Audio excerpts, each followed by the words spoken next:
ذمہ دار شخص پہ اس ذمہ داری کو سونپ دینا چاہیے، سپرد کر دینا چاہیے۔ آپ دیکھیں کہ مکتوم کیا تھے؟ نابینا تھے، اور لیکن کیا ہے، اللہ کے رسول صلی اللہ علیہ وسلم جب بھی کبھی جنگ میں جاتے تھے تو ان کو اس جو ہے ذمہ داری کو ان کو سپرد کر کے جاتے تھے۔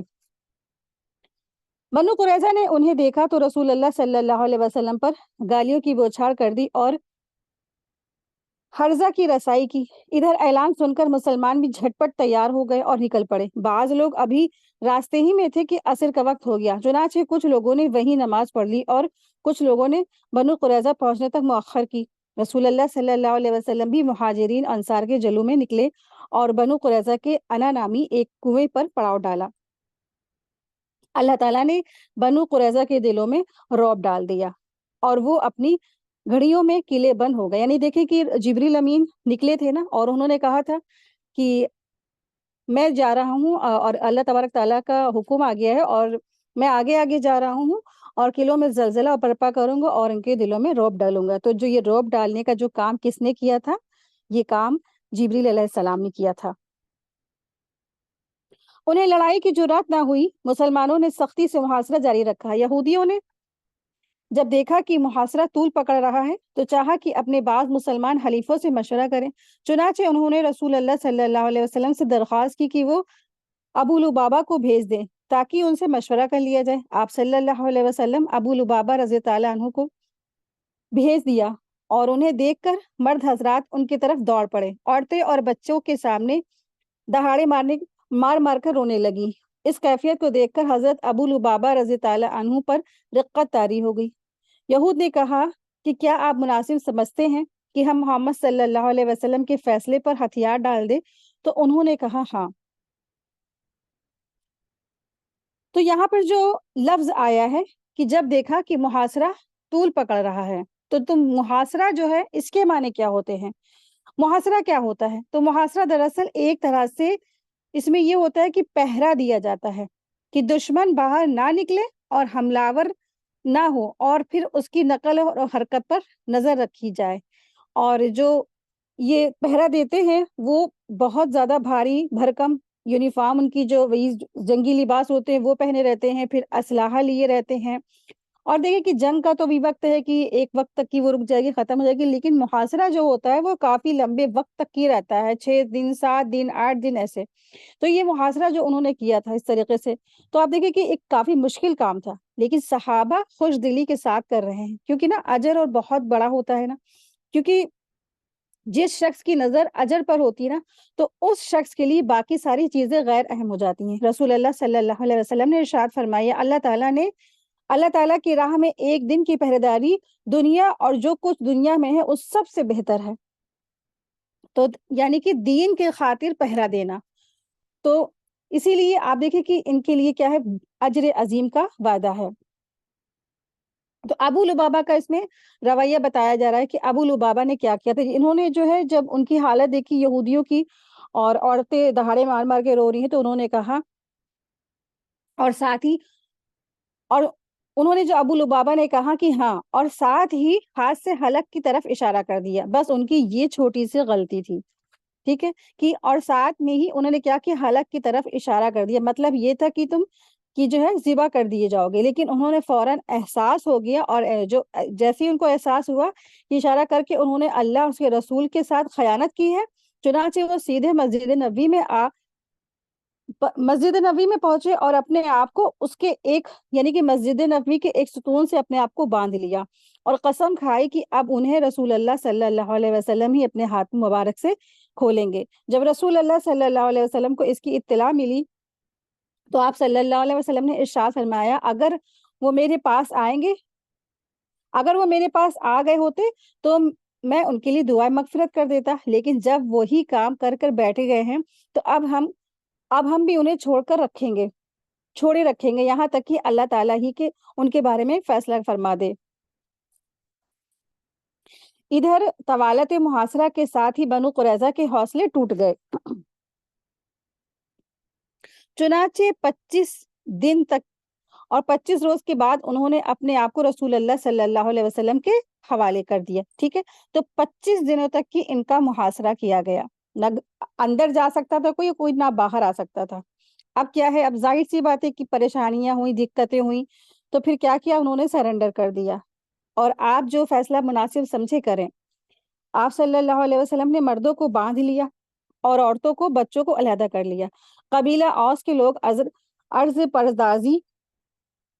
عرض پردازی ہوئے کہ ہمارے ان خلفاء پر احسان فرمائیے، جس طرح خزرج کے خلفاء بنو قینقاع پر احسان فرمایا گیا۔ آپ صلی اللہ علیہ وسلم نے ارشاد فرمایا کہ کیا آپ لوگ اس بات پر راضی نہیں کہ ان کے متعلق آپ ہی کا ایک آدمی فیصلہ کرے؟ تو انہوں نے کہا کیوں نہیں؟ تو آپ صلی اللہ علیہ وسلم نے فرمایا تو یہ معاملہ سعد بن معاذ کے حوالے ہے، یعنی سعد بن معاذ اوس کے سردار میں سے تھے۔ اوس کے لوگوں نے کہا کہ ہم اس پر راضی ہیں۔ حضرت سعد رضی تعالیٰ عنہ کو غزوہ خندق میں جو زخم لگا تھا اس کی وجہ سے وہ مدینہ میں تھے، انہیں گدھے پر سوار کر کے لایا گیا۔ جب رسول اللہ صلی اللہ علیہ وسلم کے قریب پہنچے تو آپ نے فرمایا اسے سردار کی جانب اٹھو، اپنے سردار کی جانب اٹھو، یعنی کہ ان کا استقبال کرو۔ آپ صلی اللہ علیہ وسلم کس سے کہہ رہے ہیں؟ اوس سے کہہ رہے ہیں۔ تو دیکھیں اس سے بڑا مسئلہ سمجھ میں آتا ہے، مسئلے کا حل ملتا ہے کہ جو سردار یا بڑے ہو یا کوئی گھر کا بڑا آ گیا تو وہ نا یہ تمنا نہ رکھے کہ لوگ اس کے آنے پر کھڑے ہوں، لیکن لوگوں کو کرنا کیا چاہیے؟ جب بھی کوئی بڑا آ رہا ہے، مثلاً مہمان آ رہے ہیں یا والدین آ رہے ہیں یا کوئی بڑا آ رہا ہے یا کوئی سردار آ رہا ہے، تو اٹھ کر اس کے استقبال میں آگے آئیں اور اس سے ملاقات کریں۔ چنانچہ لوگ اٹھ کر ان کے استقبال کو گئے اور انہیں دونوں طرف سے گھیر لیا، کہنے لگے سعد اپنے خلیفوں کے بارے میں حسن سلوک کیجیے۔ حضرت سعد خاموش تھے، کچھ جواب نہیں دے رہے تھے۔ جب لوگوں نے گزارش کی بھرمار کر دی تو بولے اب وقت آ گیا ہے کہ سعد کو اللہ کے بارے میں کسی ملامت کی پرواہ نہیں ہے۔ یہ سن کر بعض لوگ وہیں سے مدینہ پلٹ آئے اور قیدیوں کی موت کا اعلان کر دیا۔ جب حضرت سعد اتر چکے تو انہوں نے بتلایا کہ بنو قریظہ ان کی ثالثی پر راضی ہیں، تو انہوں نے فیصلہ کیا مردوں کو قتل کر دیا جائے، عورتوں اور بچوں کو قیدی بنا لیا جائے اور اموال کی تقسیم کر دیے جائے۔ تو دراصل یہ فیصلہ جو تھا تورات کے مطابق تھا۔ رسول اللہ صلی اللہ علیہ وسلم نے ارشاد فرمایا کہ تم نے ان کے بارے میں وہی فیصلہ کیا ہے جو 7 آسمان کے اوپر سے اللہ تبارک تعالیٰ کا فیصلہ ہے۔ یہ فیصلہ یہودی شریعت کے مطابق بھی تھا، بلکہ ان کی شریعت کے فیصلے کے مقابلے میں زیادہ رحم اور نرمی پر مبنی تھا۔ حضرت سعد بن معاذ رضی تعالیٰ عنہ کے اس فیصلے کے بعد بنو قریظہ کو مدینہ لایا گیا اور بنو نجار کی ایک عورت جو حارثہ کی صاحبزادی تھی اس کے گھر میں قید کر دیا گیا اور مدینہ کے بازار میں خندقیں کھودی گئیں۔ پھر انہیں ایک ایک گروہ کر کے لے جایا گیا اور ان خندقوں میں ان کی گردنیں مار دی گئیں، یعنی کہ قتل کر دیا گیا ان کو، اور ان کی تعداد 400 اور کہا جاتا ہے کہ 600 اور 700 کے درمیان تھی۔ انہی کے ساتھ بنو نذیر کا سردار ہوئی بن اخطب بھی مارا گیا۔ یہ یہود ان کے 20 سرداروں میں سے تھا جنہوں نے قریش اور غطفان کو غزوہ احزاب کے لیے تیار کیا تھا۔ پھر بنو قریظہ کے پاس آ کر انہیں عہد شکنی پر ورغلایا تھا، یہاں تک کہ انہوں نے مسلمانوں کی زندگی کے مشکل ترین اوقات میں ان کے ساتھ غداری کی تھی۔ آپ دیکھیں کہ نا کسی کے بھی ساتھ کوئی غداری کرے یا کوئی ایسا شخص کہ کوئی کسی قوم کے ساتھ یا کسی ملک کے ساتھ یا کہیں پر بھی کوئی غداری کرتا ہے تو کیا سزا ہونی چاہیے نا؟ تو جو سزا ہونی چاہیے وہی یہاں بتلائی گئی کہ یہی سزا ہوتی ہے۔ اور غداری کرتے وقت ہوئی سے یہ شرط لگائی گئی تھی کہ یہ بھی ان کے ساتھ رہے گا اور جو حشر ان کا ہوگا وہی اس کا بھی ہوگا۔ چنانچہ محاصرہ اور ہتھیار ڈالنے کے دوران یہ بھی ان کے ساتھ قتل کر دیا گیا۔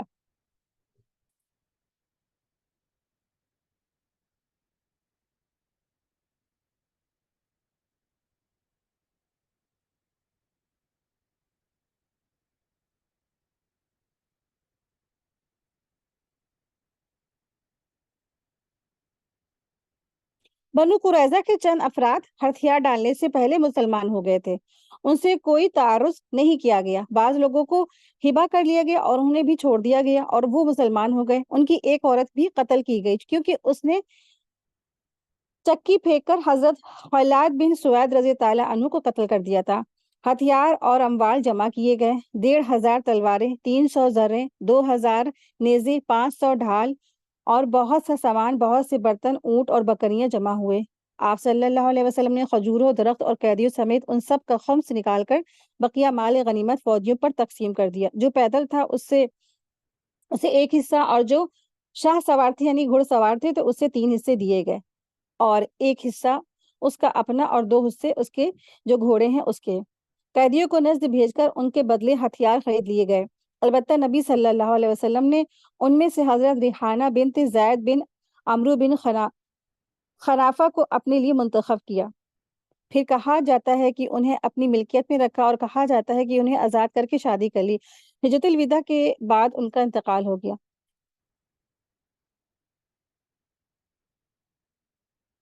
جب بنو قریظہ کا کام تمام ہو چکا تو بندہ صالح حضرت سعد بن معاذ کی دعا قبول ہو گئی۔ وہ مسجد نبی کے ایک خیمے میں تھے کہ تاکہ نبی صلی اللہ علیہ وسلم قریب سے ہی ان کی عیادت کر لیا کریں۔ ان کے اوپر ایک بکری گزر گئی جس سے زخم ٹوٹ کر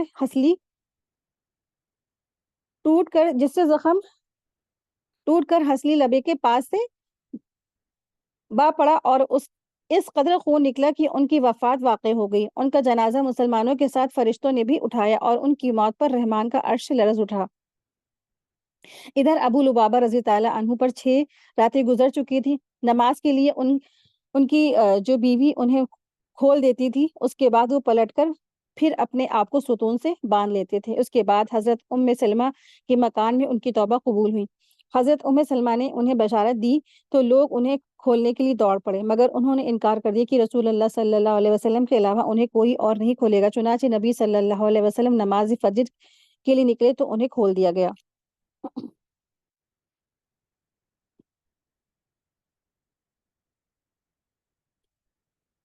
غزوہ بنو قریظہ کے بعد مسلمانوں کو مزید کئی عسکری کارروائیوں انجام دینی پڑی، جن میں سے اہم کارروائیاں حسب ذیل ہیں۔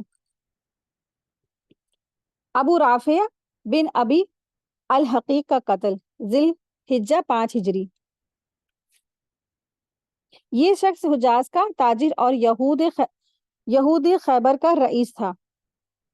تو آپ دیکھیں کہ جو یہ جنگ کا معاملہ پیش آیا تو اس سے کیا پتہ چلتا ہے کہ ذی الحجہ کیا ہے، حرام مہینوں میں ہے، اور اس میں آپ دیکھیں جنگ وغیرہ منع ہے، لیکن قرآن کے حکم کے مطابق اگر دشمن حرام مہینوں میں آ کر تم سے لڑے تو تم پھر کیا ہے، تمہیں اپنی دفاع میں اس کا جواب دینا ہے، ٹھیک ہے۔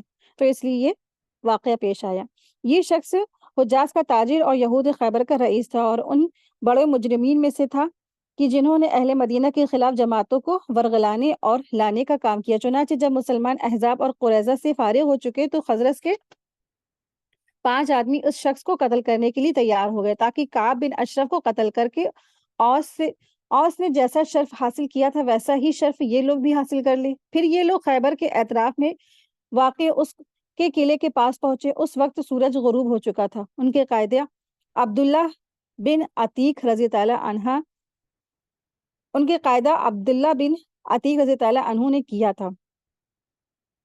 انہوں نے کہا کہ تم لوگ یہیں ٹھہر جاؤ، میں جاتا ہوں اور دروازے کے پہرے دار کے ساتھ کوئی لطیف حلیہ اختیار کروں گا، ممکن ہے کہ اندر داخل ہو جاؤں۔ اس کے بعد وہ تشریف لے گئے اور دروازے کے قریب جا کر سر پر کپڑا ڈال کر یوں بیٹھ گئے کہ یوں قضائے حاجت کر رہے ہیں۔ پہرے داروں نے انہیں زور سے پکار کر کہا، اور آؤ اللہ کے بندے، اگر اندر آنا چاہتے ہو اور آ جاؤ، ورنہ میں دروازہ بند کرنے جا رہا ہوں۔ عبداللہ بن عتیق رضی تعالیٰ عنہ اندر داخل ہو گئے اور چھپ گئے۔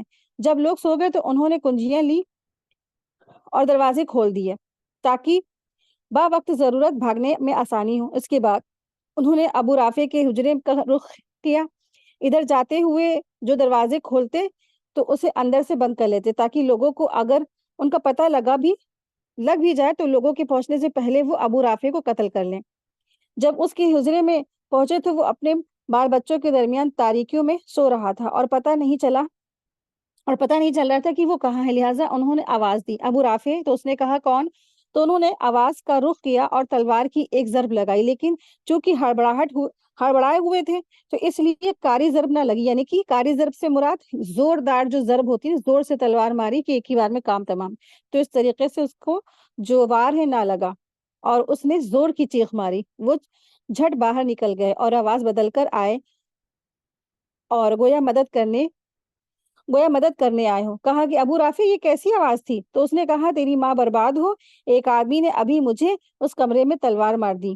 اب انہوں نے دوبارہ اس کا رخ کیا اور تلوار کی ایسی زوردار ضرب لگائی کہ وہ خون میں لت پت ہو گیا، لیکن اب بھی قتل نہ ہو سکا، اس لیے انہوں نے اس کے پیٹ پر تلوار رکھ کر دبا دی اور پیٹ تک کی جا گزری۔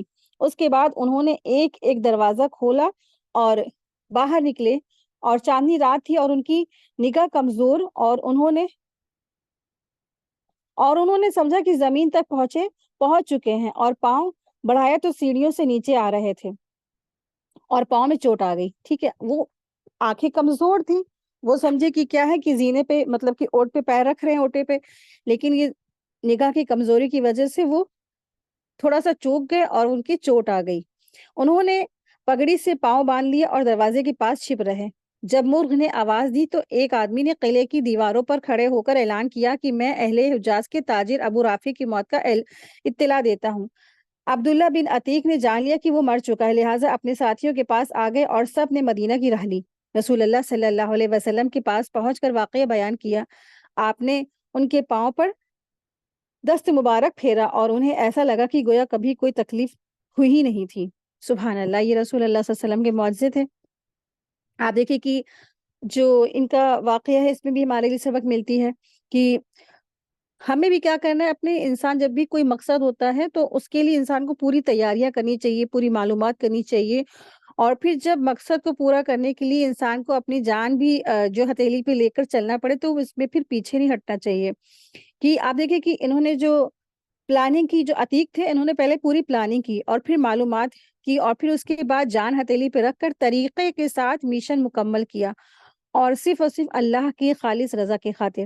تو لیکن ہم دیکھیں ہم سب کچھ کر لیتے ہیں لیکن مقصد پورا نہیں ہوتا ہمارا، اور نظر اور جو ہے ہماری جو ہے مقصد پورا کیوں نہیں ہو پاتا؟ کیونکہ ہمارا کیا ہے، جو ہمارا ٹاسک ہے، جیسے کسی چیز کا ہمارا مقصد ہے تو اس سے پہلے ہی کافی کی جو چیزیں ہیں وہ مشکلات ہمیں بڑی لگنے لگتی ہیں۔ آپ دیکھیں کہ ان کا جو تھا، آپ دیکھیں نظر بھی کمزور تھی، نظر بھی صحیح سے کام نہیں کر رہی تھی، تب بھی انہوں نے اپنے اس مقصد کو پورا کیا۔ تو اس سے پتہ چلتا ہے کہ انسان کا جو مقصد ہوتا ہے بیچ میں مشکلات آتی ہیں، کچھ نہ کچھ کمزوریاں ہوتی ہیں، لیکن وہ جو کمزوریاں ہوتی ہیں وہ اتنی خاص امپورٹنٹ نہیں ہوتی ہیں جتنی جو امپورٹنس اس کی جو مقصد تک پہنچ جانا، مشن کو کمپلیٹ کرنا ہوتا ہے۔ تو ہمیشہ اپنی جو نظر ہے، جو مقصد ہے اس کے اوپر اپنی رکھیں، اور بیچ میں جو مشکلات آئے تو اس کو پھر کیا ہے، اس کو نظر انداز کریں۔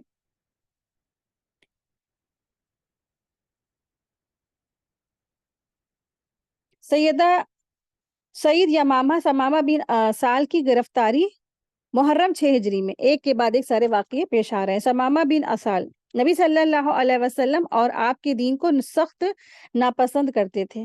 یہ جو شخص تھے، یہ جو شخصیت تھی، یہ رسول اللہ صلی اللہ علیہ وسلم اور دین اسلام کو سخت ناپسند کرتے تھے۔ چنانچہ محرم 6 ہجری میں مسلمہ کذاب کے حکم سے بھیس بدل کر نبی صلی اللہ علیہ وسلم کو قتل کرنے کے لیے نکلے۔ تو مسلمہ کذاب کون تھا؟ مسلمہ کذاب وہ جس نے نبی ہونے کا جو دعویٰ کیا تھا، جھوٹا دعویٰ، اس نے یہ کہا تھا کہ میں بھی رسول ہوں، میرے اوپر بھی کیا ہے، وحی آتی ہے۔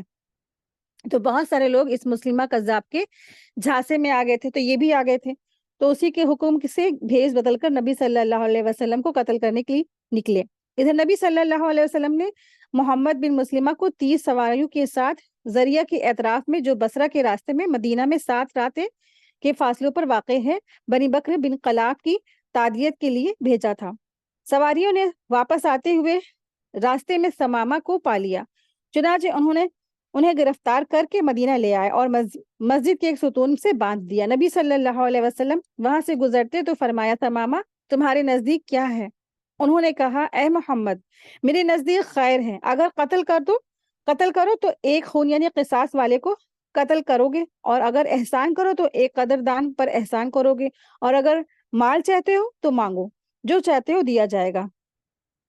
اس کے بعد آپ صلی اللہ علیہ وسلم نے انہیں اسی حال میں چھوڑ دیا، یعنی کہ انہیں سوچ وچار یا چیزوں کو غور و فکر کرنے کا ان کو موقع مل جائے۔ دوسرے دن بھی پھر اسی طرح گزرا، اور پھر یہی گفتگو ہوئی، اور پھر تیسرا دن بھی یہی سوال جواب ہوا، اور اس کے بعد آپ صلی اللہ علیہ وسلم نے فرمایا، ثمامہ کو چھوڑ دو۔ آپ دیکھیں کہ 3 دن تک کی مسجد کے یعنی کہ مسجد نبوی کے اندر رہے، پورے دن کا ان کا جو طریقہ تھا، اذانیں ہو رہی ہیں، تلاوت ہو رہی ہے، قرات ہو رہی ہے، حدیث ہو رہی ہے، اہل صفہ کی آوازیں جو علم حاصل کر رہے ہیں، اور کیا ہے کتنا زبردست وہاں پہ جو کام ہو رہا ہے کہ ایسا ماحول ان کو ملا۔ آپ دیکھیے جب کبھی بھی آپ کا مسجد نبوی میں جانا ہو، انشاءاللہ کتنا سکون ملتا ہے انسان کو، اتنا سکون ہوتا ہے کہ واقعی میں وہاں اس کو نیند بہت زیادہ آنے لگتی ہے۔ جیسے اللہ نے قدرتی وہاں پہ سکون رکھ دیا مدینے کے اندر، اور مسجد نبوی کا جو ماحول ہوتا ہے بہت زیادہ سکون والا ہوتا ہے۔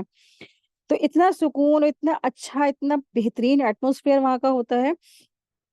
اذانوں کی جو ہے آوازیں، اور پھر تلاوت کی آوازیں، اور پھر حدیثوں کی آوازیں، صدائیں، اور پھر رسول اللہ صلی اللہ علیہ وسلم سب کو سکھا پڑھا رہے ہیں نا۔ تو مسلمانوں کو لوگوں نے بدنام کر رکھا ہے نا کہ مسلمان کیا ہے، ٹیررسٹ ہیں، اور وہ صرف مار کاٹ کرتے ہیں، اور نہ جانے کیا کیا اس طریقے سے افواہیں پھیلا رکھی۔ لیکن جب انہوں نے دیکھا مسلسل 3 دن تک کی انہوں نے مسلمانوں کے رویے دیکھے، ان کا طریقہ کار دیکھے، ان کا علم حاصل کرنا دیکھا، قرآن کی آیتیں اور رسول اللہ صلی اللہ علیہ وسلم جیسے قاری تلاوت کر رہے ہیں، تو کیوں نہ اثر ہوتا نا۔ تو ان کا بھی دل کیا ہو گیا، بدل گیا۔ صحابہ رضی تعالیٰ عنہم نے انہیں چھوڑ دیا، انہوں نے غسل کیا اور مسلمان ہو گئے۔ پھر کہا واللہ، روئے زمین پر کوئی چہرہ میرے نزدیک آپ صلی اللہ علیہ وسلم کے چہرے سے زیادہ قابل نفرت نہیں تھا، لیکن اب آپ صلی اللہ علیہ وسلم کا چہرہ میرے نزدیک دوسرے تمام چہروں سے زیادہ محبوب ہو گیا ہے، اور واللہ روئے زمین پر کوئی دن میرے نزدیک آپ صلی اللہ علیہ وسلم کے دین سے زیادہ ناپسند نہ تھا، مگر اب آپ کا دین میرے نزدیک دوسرے تمام ادیان سے زیادہ محبوب ہو گیا ہے۔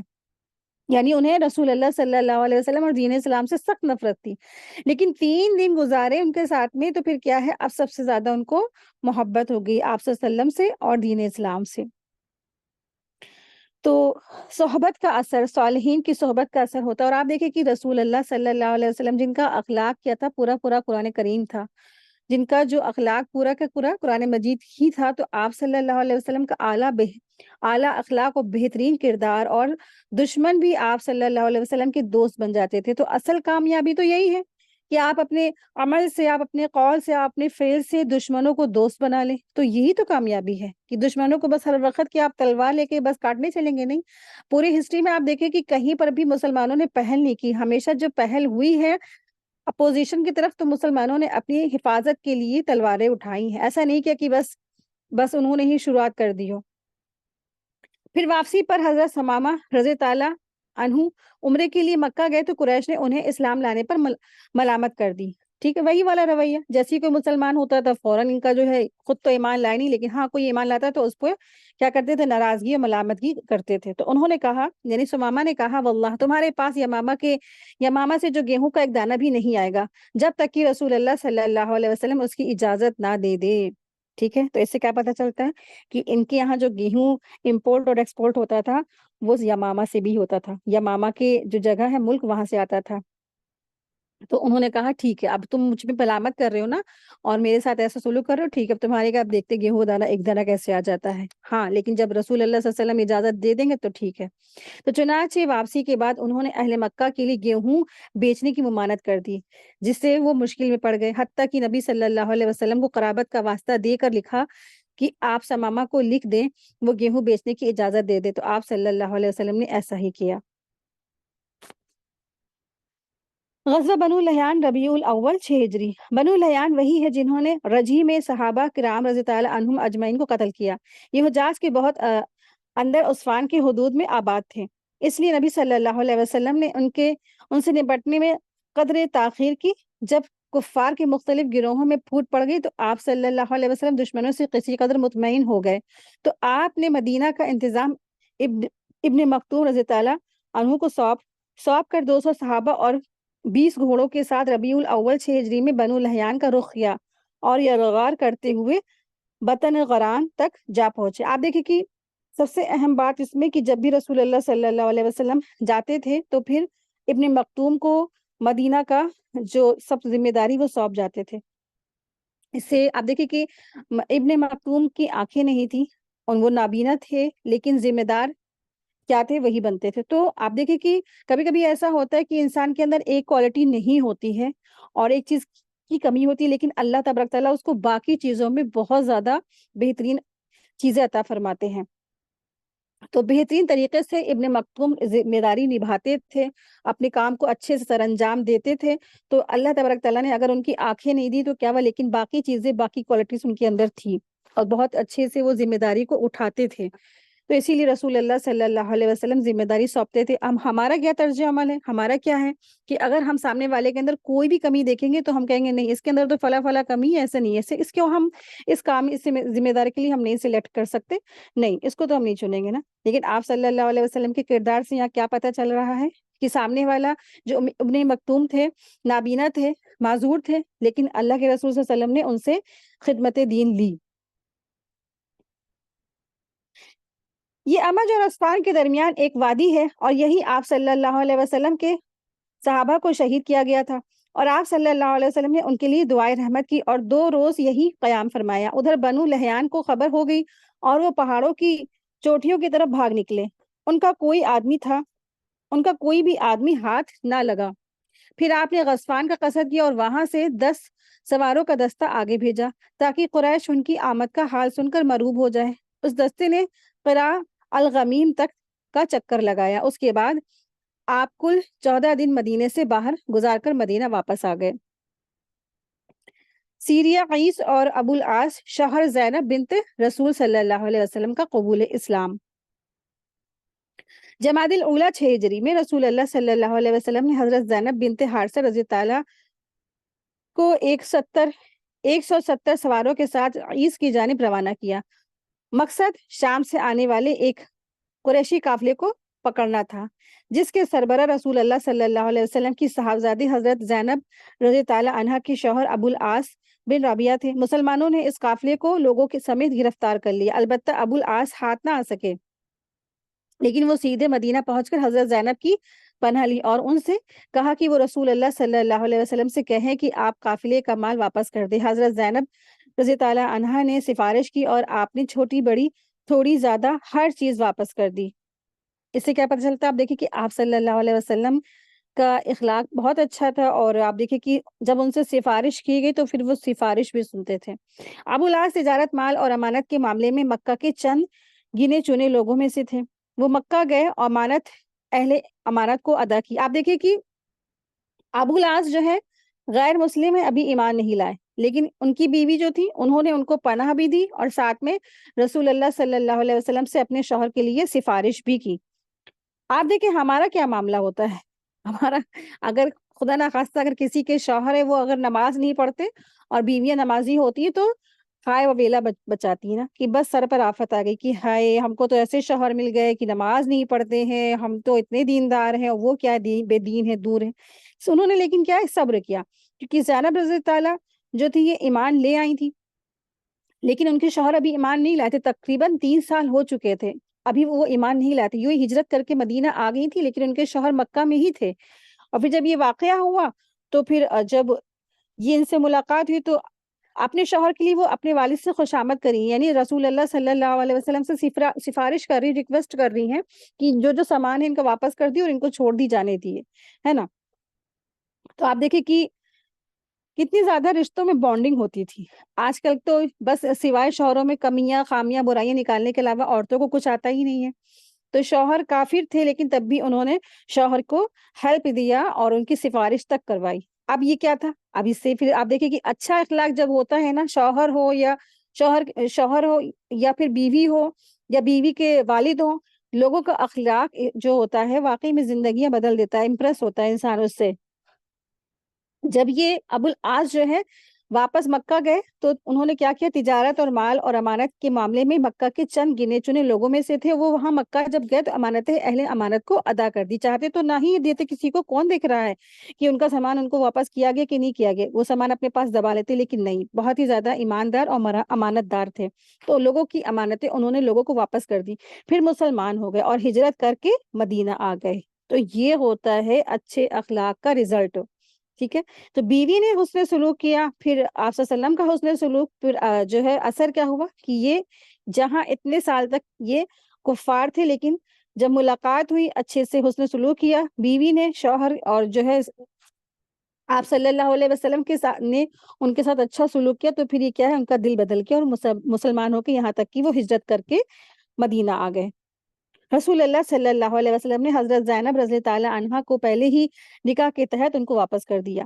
ٹھیک ہے، تو آپ دیکھیں کہ جب بھی کوئی کافر ہے اور کوئی مومن ہے تو بیچ میں جو ہے اگر وہ ایک دونوں کافر ہیں اور دو کافروں میں سے اگر کوئی ایک ایمان لے آتی ہے تو پھر نکاح جو ہے ٹوٹ جاتا ہے. لیکن اب کیا آپ دونوں ہی ایمان لے آئے نا. آپ صلی اللہ علیہ وسلم کی صاحبزادی بھی ایمان لائی اور پھر کیا اس کے بعد ان کے شوہر بھی ایمان لیا، تو اس لیے دوبارہ نکاح نہیں ہوا، اسی پرانے نکاح پر ان کو واپس کر دیا گیا. تو یہ واپسی تقریباً 3 سال سے کچھ زیادہ عرصے کی جدائی کے بعد ہوئی. رسول اللہ صلی اللہ علیہ وسلم نے اس دوران مزید کئی سرایاں بھی بھیجی جن کا دشمن کی سرکشی توڑنے اور ان کے سرکشی آگ بجھانے اور دور دراز علاقوں تک امن و امان پھیلانے میں بڑا اثر تھا. پھر آپ کے پاس کچھ اس طرح کی خبریں آئیں کہ غزوہ بنو المستلق کے لیے تشریف لے گئے. تو الحمدللہ آج کا ہمارا لیسن یہی کمپلیٹ ہوا. وآخر دعوانا ان الحمدللہ رب العالمین. سبحانک اللہم و بحمدک اشہد ان لا الہ الا انت استغفرک و اتوب الیک. السلام علیکم ورحمۃ اللہ وبرکاتہ. جزاکم اللہ خیرا.